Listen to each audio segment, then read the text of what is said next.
Hello viewers, welcome to our channel. నేను మీ చరణ్ పరిమి. తాజాగా ముఖేష్ అంబానీ కొడుకు అనంత్ అంబానీ పెళ్లి భారతదేశంలోనే అత్యంత అంగరంగ వైభవంగా జరుగుతుంది. ఈ దేశంలో మరెవరి పెళ్లి ఇంత ఘనంగా ఇంత వైభవంగా జరగదేమో అన్నంత గ్రాండ్గా జరుగుతుంది. నభూతో నభవిష్యత్ అన్నంత అద్భుతమైన విజువల్స్ తోటి కన్నుల విందుగా ఉంది. అయితే ఈ పెళ్లి చేయడానికి ఆయనకు వేల కోట్ల రూపాయల ఖర్చు అయింది. అయితే దీని విషయంలో సోషల్ మీడియాలో రెండు వాదనలు జరుగుతూ ఉన్నాయి. ఒక వర్గమేమో ఇంత డబ్బులు ఖర్చు పెట్టి దుబారా చేయడం అవసరమా అంటూ ఒక వర్గం, ఇంకో వర్గమేమో ఆయనకు ఉంది, ఆయన చేస్తున్నాడు, ఇంత గ్రాండియర్గా అద్భుతంగా ఉందని మరో వర్గం.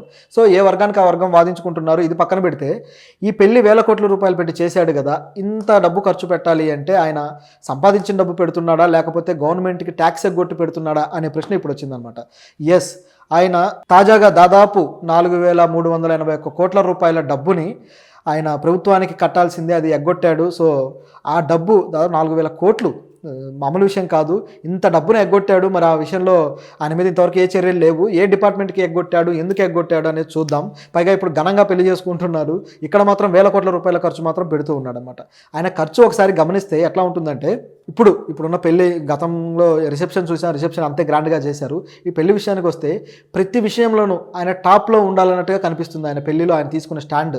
ఉదాహరణకి ఇప్పుడు ఆయన ఇండియాలోనే రిచెస్ట్ పర్సన్, ఇండియాలోనే నెంబర్ 1 పర్సన్ అనేవాడు డీల్ చేస్తే ఎలా ఉంటుంది అని గమనిస్తే, ఈ పెళ్లికి వచ్చిన అతిథులు ఇండియాలోనే number 1 biggest stars Shahrukh Khan, అలాగే అమితాబ్ బచ్చన్, అట్లాగే పాప్ ప్రపంచంలో నెంబర్ 1 బిగ్గెస్ట్ స్టార్స్. పాప్ రంగం ఉంది కదా, ఇప్పుడు అమెరికా కేంద్రంగా పాప్ రంగం ఎంత పాపులరో అందరికీ తెలిసిందే. సో ఆ రంగంలో బిగ్గెస్ట్ స్టార్ ఎవరు? జస్టిన్ బీబర్, ఆయన వచ్చాడు. అట్లాగే రెజ్లింగ్ ఫెడరేషన్ WWE, ఈ రెజ్లింగ్ ఫెడరేషన్లో నెంబర్ 1 స్టార్ అంటే బిగ్గెస్ట్ స్టార్, అంటే ఏ రంగం చూసుకున్నా అందులో బిగ్గెస్ట్ స్టార్లు మాత్రమే దీనికి హాజరవుతున్నారు గమనిస్తే. సో ఆయన ఎవరు? జాన్ సేనా. సో జాన్ సేనా ఎంత పాపులర్ రెజ్లరో అందరికీ తెలిసిందే. ఆయనకున్న క్రేజ్ కావచ్చు, దాదాపు 20 ఏళ్ళుగా రెజ్లింగ్ రంగంలో ఉన్నారు. రీసెంట్గా ఆయన నెక్స్ట్ ఇయర్ నేను రిటైర్ అయిపోతున్నాను ఈ రెజ్లింగ్ నుంచి అని ఆయన చెప్పడం జరిగింది. అంటే ఆయనకు సినిమా అవకాశాలు వేరే వస్తున్నాయి, సినిమాల్లో కూడా ఒక సపోర్టింగ్ రోల్స్ అలాగే హీరో రోల్స్ కూడా చేస్తున్నాడు. సో ఇంత పెద్ద స్టార్ మళ్ళీ దీనికి అటెండ్ అవ్వడం జరిగింది. సో ఇదొక ఎత్తు అయితే, అలాగే సౌత్ నుంచి బిగ్గెస్ట్ స్టార్ ఎవరు? రజనీకాంత్ గారు. మిగతా స్టార్లు కూడా ఉంటారు, కానీ ఈ బిగ్గెస్ట్ అలాగే హైయెస్ట్ అలాగే టాపెస్ట్ అనే కొలత ఒకటి తీసుకుంటారనమాట ముఖేష్ అంబానీ. సో ఆ విధంగా వెళ్ళారు. అట్లాగే పొలిటీషియన్స్లో బిగ్గెస్ట్ ఇంకెవరు? ప్రధానమంత్రి. సో ఆయన వచ్చారు. అట్లాగే ఏపీ నుంచి బిగ్గెస్ట్ చంద్రబాబు నాయుడు గారు, అట్లాగే పవన్ కళ్యాణ్ గారు. సో వీళ్ళిద్దరు కూడా వెళ్ళడం జరిగింది. సో ఇట్లాంటి బిగ్గెస్ట్ నెంబర్ 1 కేటగిరీస్ మాత్రమే అన్ని సెక్టార్స్లో ఆయన సెలెక్ట్ చేసి ఆయన ఆహ్వానించడం జరిగింది. ఆహ్వానం అందుకొని వీళ్ళు వెళ్ళడము జరిగింది అనమాట. అలాగే సంగీతానికి సంబంధించి అక్కడ చేసిన కార్యక్రమాలకు సంబంధించి కూడా ఎవరైతే టాప్ పర్ఫార్మర్స్ ఉన్నారో వాళ్ళని మాత్రమే తీసుకోవడం జరిగింది. సో ఇవన్నీ గమనిస్తే ఆయన ఇక టాప్ నాచ్లో ఉండాలి, ప్రపంచంలో ఇక నన్ను మించి ఎవరు చేయొద్దు అన్నట్టుగా చేస్తున్నట్టు కనిపిస్తుంది. నిజానికి టాప్ పర్సన్స్ డబ్బులు ఇస్తే టాప్ పర్సన్స్ వస్తారు, కానీ టాప్ పర్సన్స్ని తేవడం వల్ల ఆయనకు ఎక్స్ట్రాగా ఏమన్నా మైలేజ్ వస్తుందా, ఎక్స్ట్రా గొప్పదనం ఏమన్నా యాడ్ అవుతుందా అంటే కేవలం ఇలాంటి గొప్పదనం కోసమే చేసేవి కాబట్టి ఇది మాట్లాడాల్సి వస్తుంది. సరే, ఇది ఇలా ఉంటే ఓకే, పెళ్లి గ్రాండ్గా చేస్తున్నాడు, సో డబ్బు ఉన్నప్పుడు చేయొచ్చు. అలాగే అనేక సేవా కార్యక్రమాలు కూడా వాళ్ళ సంస్థల నుంచి చేస్తూ ఉంటారు, కాబట్టి అది బ్యాలెన్స్డ్. ఉన్నవాళ్ళు ఖర్చు పెడతారు కదా, లేనివాడు ఎట్లా పెట్టలేడు. సో ఇది బ్యాలెన్స్డ్ అనమాట. అయితే ఇక్కడ వచ్చిన సందేహం ఏంటంటే, ఈయన దేనికి ఏ శాఖకి డబ్బులు ఎగ్గొట్టారనేది ఒకసారి గమనిస్తే, ఒక కార్యకర్త, RTI కార్యకర్త, అంటే రైట్ టు ఇన్ఫర్మేషన్ సంబంధించి అప్పుడప్పుడు ప్రభుత్వాల్లో ఏం జరుగుతుంది, ఎవరు ఏ ట్యాక్స్ కట్టారు, ఏ ప్రభుత్వంలో ఏ డిపార్ట్మెంట్లో ఏముంది, ఇలాంటివన్నీ కూడా వెలికి తీయడం కోసం కొంతమంది సోషల్ యాక్టివిస్టులు కావచ్చు, జర్నలిస్టులు కావచ్చు పనిచేస్తూ వస్తుంటారు. సో ఆ విధంగా ఒక సోషల్ యాక్టివిస్ట్, ఒక RTI కార్యకర్త అనిల్ గుల్ఘాటి, సో ఈయన ఒక పిటిషన్ వేశారనమాట. ముంబైలో ఒక పిటిషన్ వేసి, అది కూడా Mumbai metropolitan region development corporation సంబంధించి ఆ డిపార్ట్మెంట్కి సంబంధించి ఒక పిటిషన్ వేసి ఆయన ఒక ఆన్సర్ రాబట్టాడనమాట. ఆ ఆన్సర్ ఏంటంటే, అసలు ముఖేష్ అంబానీ దీనికి చెల్లించాల్సిన బకాయి ఏంటి అని చెప్పేసి. సో ఆ బకాయి ఎంతంటే 4,381 కోట్లు. సో ఇంత డబ్బు ఆయన బకాయి చెల్లించలేదట. అయితే రిలయన్స్ గ్రూప్ ఇండస్ట్రీస్ చెల్లించలేదు. సో వీళ్ళని డిఫాల్టర్గా డిక్లేర్ చేయడం జరిగింది. అయితే చెల్లించిన సంస్థలు వచ్చేసి ఈ సిబిఐ అనే సంస్థలు కూడా వాళ్ళ బకాయిలు చెల్లించడం జరిగింది. అయితే దేనికి సంబంధించి అనేది చూస్తే, ఇప్పుడు వీళ్ళ పెళ్లి జరుగుతుంది కదా అనంత్ అంబానీ. సో ఈ అనంత్ అంబానీ పెళ్లి జరిగే కన్వెన్షన్ హాల్ ఏదైతే ఉందో అది జియో సెంటర్ అనమాట. సో జియో కన్వెన్షన్ సెంటర్, ఈ సెంటర్లో 64C అనేది వీళ్ళ బ్లాక్. సో దీన్ని లీజుకి తీసుకున్నారనమాట. ఈ లీజుకు సంబంధించిన డబ్బు వీళ్ళు కట్టాల్సి ఉంది డిపార్ట్మెంట్కి.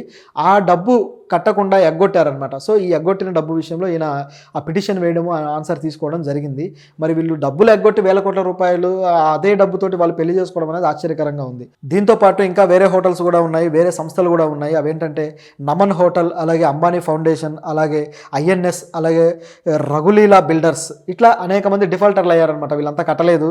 సో వీళ్ళు ఉన్నారు. మొత్తం ఈ బకాయిలన్నీ కలిపి చూస్తే 5,818 కోట్లు. సో ఇంత డబ్బు వీళ్ళు కట్టకపోయినా సరే, వీళ్ళు డిఫాల్టర్లుగా ఉన్నా సరే, ఈ డిపార్ట్మెంట్ మాత్రం వీళ్ళ మీద ఏ యాక్షన్ తీసుకోకుండా చాలా కాముగా ఉంది, చూసి చూడనట్టు వదిలేస్తుంది. అదే ఒక ₹1,00,000 రైతు అప్పు తీసుకొని కట్టకపోతే ఆ రైతు పరిస్థితి ఎలా ఉంటుందో మీరు ఆలోచించండి. ఇంటికి వచ్చి బ్యాంక్ అధికారులు ఇల్లు వేలం వేసేదాకా ఊరుకోరు, ఆయన దుంపదించి పరువు బజార్లో ఈడ్చేదాకా ఊరుకోరు. కానీ ఈ వేల కోట్ల రూపాయలు ఎగ్గొట్టి మళ్ళీ ఘనంగా పెళ్లి చేస్తున్నాడు. పోనీ ఆయన దగ్గర డబ్బు లేదా అంటే ఆ డబ్బుని ఖర్చు పెడుతున్నాడు, అది కనిపిస్తూనే ఉంది. సో ఇది కనిపిస్తున్నా కూడా వీళ్ళు యాక్షన్ తీసుకోకపోవడం అనేది వీళ్ళ ఇన్ఫ్లుయెన్స్కు అర్థం అనమాట. వీళ్ళు ఎంత ప్రభుత్వంలో ఎంత బలమైన వ్యక్తులు, బలమైన ఇన్ఫ్లుయెన్స్ కలిగిన వాళ్ళు అనేది ఇక్కడ క్లియర్గా తెలుస్తుంది. సో డబ్బున్నోడికైతే ఈ చట్టాలు గిట్టాలన్నీ కూడా ఈ విధంగా పనిచేస్తాయి, డబ్బు లేనోడికి మాత్రం కరెక్ట్గా పనిచేస్తాయి అనేది ఇక్కడ ప్రూవ్ అవుతుంది. అలాగే దీని విషయంలో ఇంకా 4 అసలు ఏంటి ఈ డిఫాల్ట్ జరగడానికి మెయిన్ కారణం ఏంటనేది చూస్తే, ఈ ఎంఎంఆర్డీఏ నుంచి భూమిని లీజుకు తీసుకున్న తర్వాత 4 సంవత్సరాల లోపు అక్కడ కట్టడాలని పూర్తి చేయాలి. కానీ అలా చేయకపోవడం వల్ల, వాళ్ళ ఉపయోగించుకున్న తీరు సరిగ్గా లేకపోవడం వల్ల వీళ్ళు జరిమానా వేయాల్సి వస్తుందన్నమాట. ఆ విధంగా వేసిన జరిమానాని సిబిఐ కావచ్చు, అలాగే ఆదాయ పన్ను శాఖ కావచ్చు, వీళ్ళందరూ కట్టారు. కానీ కట్టనిది ఎవరయ్యా అంటే ఇట్లా ఈ కంపెనీలు ఏవైతే ఉన్నాయో ఇవన్నీ కట్టలేదన్నమాట. సో ఇట్లా కొన్ని డిపార్ట్మెంట్కి సంబంధించిన అవకతవకలన్నీ ఈ విధంగా ఉన్నాయి. మరి ఈ ముంబై కార్పొరేషన్ ఏమి యాక్షన్ తీసుకుంటుంది అనేది కూడా చూడాలి.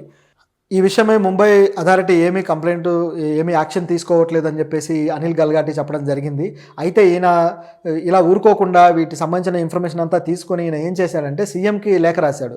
సో మీరు యాక్షన్ తీసుకోండి అని చెప్పేసి. అంటే ఈయన కార్యకర్త కాబట్టి ఆ పని చేశాడు. మరి ఈయన లేఖని సీఎం సీరియస్గా తీసుకుంటాడా లేదా చూడాలి. ఎందుకంటే ఆయన కూడా పెళ్లికి వెళ్ళిన అతిథులు ఆయన కూడా ఒకడే. సో ఇలా ఉన్నప్పుడు మరి వాళ్ళు యాక్షన్లు ఏం తీసుకుంటారు? సో ఇట్లాంటి క్వశ్చన్లు చాలా ఉన్నాయన్నమాట అధికారులకు సంబంధించి. అయితే ఈ అనిల్ని మాత్రం మెచ్చుకోక తప్పదు. చాలా అద్భుతమైన ఇన్ఫర్మేషన్ నేను బయట పెట్టడం జరిగింది. ఇలాంటి ఇన్ఫర్మేషన్ మాత్రం వైరల్ అవ్వదు. కానీ పెళ్లికి సంబంధించిన ఫోటోలు, ఆ పెళ్లిలో ఎవరెవరు గెస్టులు వచ్చారు, ఈ మాత్రం బాగా వైరల్ అయిపోతుంటాయి.